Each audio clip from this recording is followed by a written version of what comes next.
नवीन रंग सोहळा पाहताय. चला पुन्हा एकदा भैरवाच्या नावानं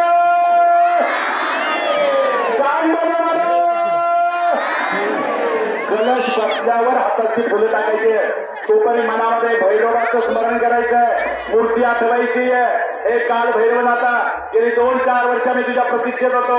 आज आमचं स्वप्न सत्यात उतरलंय. आज आमचा पाठीराखा, आमचा माय करा, आमच्यावर माय करणारा असा आमचा माय दाता काल भैरवनाथा कौलानं विराजमान होतोय. याचा सर्व गोडलीकरांना सार्थ अभिमान आहे. जोगेश्वरी माता त्यांच्याबरोबर विराजमान होते. भैरवाच्या नावाने सांग बरं.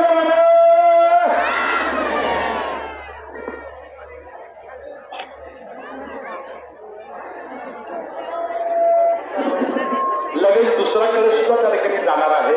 नियोजन आहे. कोणी फक्त पहा डोळे.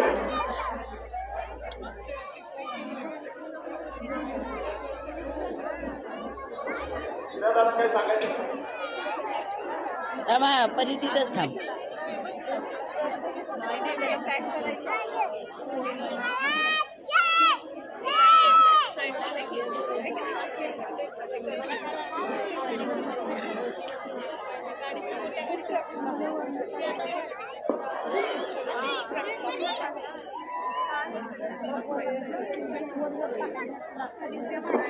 अत्यंत आनंदाचा हा मंगलमय सोहळा असंख्य माझ्या या गोडली गावच्या लाडक्या लेकी डोळे भरून पाहतायत. आणि या लाडक्या लेकीचं रूप या ठिकाणी उतरलं जाणार आहे. माहेरपण केलं जाणार आहे. या ठिकाणी या भैरव माताचा प्रसाद, माता जोगेश्वरीचा आशीर्वाद म्हणून या माहेरवासींचा या ठिकाणी यथायोग्य सत्कार केला जाणार आहे. त्यामध्ये त्यांना साडी भेट दिली जाणार आहे. मी विनंती करणार आमच्या सर्व ताई लोकांना की तो भैरवनाथाचा प्रसाद आहे तो रंगच आवडला नाही की साडीच पसंत आहे असं कुणाच्याही तोंडात वाक्य येता कामा नये. अत्यंत श्रद्धेपूर्वक गेलेल्या माझ्या कित्येक माय माऊलींचं माहेरबंद आहे.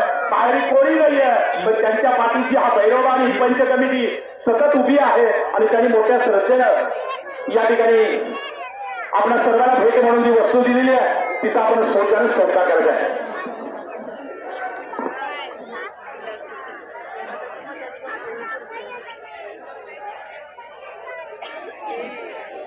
हा वरती शिखरावरती असलेले आमचे बुवा थोडे खाली बघा.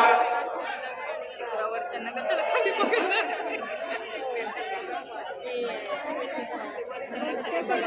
फोटो काढायला हो ना कितीला पाहिजे.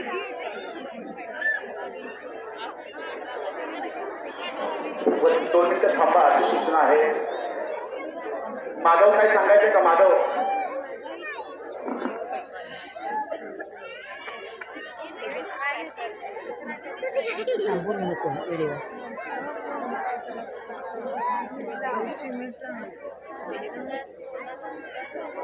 बाबू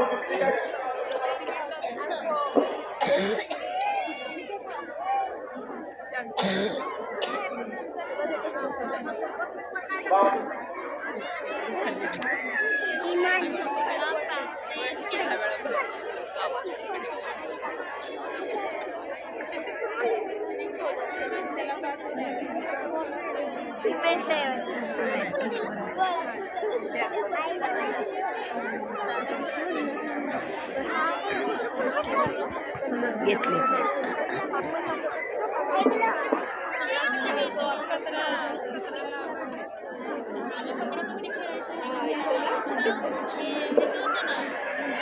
आदरणीय सेवागिरी मठाधिपती सुंदरगिरी महाराजांचं आगमन झालंय आणि त्यांच्या हस्ते हा कलशारोहण समारंभ पार पडतोय.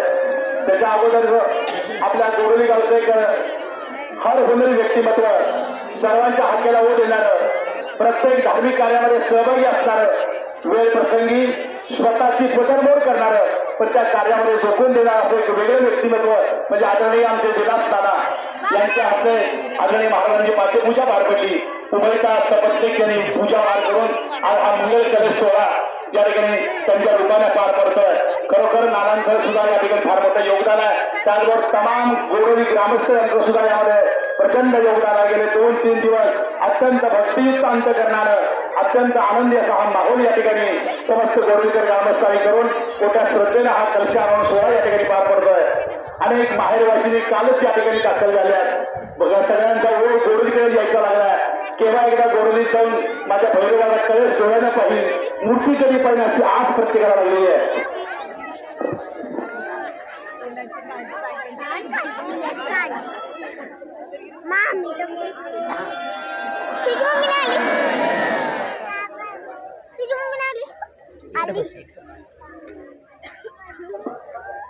आणि मग बघा ना आजचा किती मंगलमय सोहळा.